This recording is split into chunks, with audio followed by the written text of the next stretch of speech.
அஸ்ஸலாமு அலைக்கும் வரஹ்மத்துல்லாஹி வபரகாத்துஹு.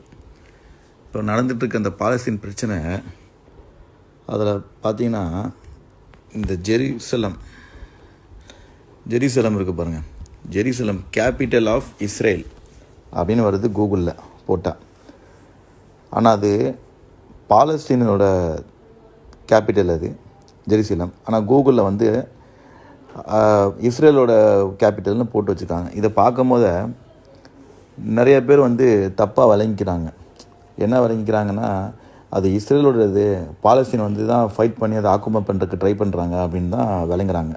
ஆக்சுவலி அது வந்து பாலஸ்தீனோடது. மரித்துல் அக்ஷா இருக்கிற இடம் தான் ஜெருசலம்.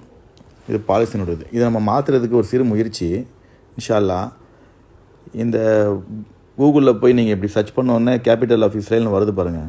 இந்த 3 டிக்கில் டிக் பண்ணிவிட்டு சென்ட் ஃபீட்பேக்குன்னு இருக்குல்ல, அதில் போய் நம்ம ஃபீட்பேக்கு டைப் பண்ணுறோம். பண்ணிவிட்டு ஜெருசலம் அது கீழே கேபிட்டல் ஆஃப் இஸ்ரேல் இருக்குது பாருங்கள், அதை டிக் பண்ணிவிட்டு இன்அக்யூரேட் கண்டென்ட் ஃபஸ்ட்டு இருக்குது பாருங்கள், அதை டிக் பண்ணுறோம். அதுக்கப்புறம் லாஸ்ட்டில் இருக்குது அதை இன்கரெக்ட் டிக் பண்ணிவிட்டு ஷேர் சம் டீட்டெயில்ஸில் வந்துட்டு இன்ஷா அல்லாஹ் நம்ம என்ன போகிறோம்னா, Jerusalem is capital of Palestine occupied by Israel அப்படின்னு போட்டு இன்ஷா அல்லாஹ் நம்ம சப்மிட் கொடுத்தோம்னா, இந்த மாதிரி எல்லாம் கொஞ்சம் சப்மிட் கொடுத்தீங்கன்னா இது மாறுறதுக்கு கொஞ்சம் சான்சஸ் இருக்குது இன்ஷா அல்லாஹ்.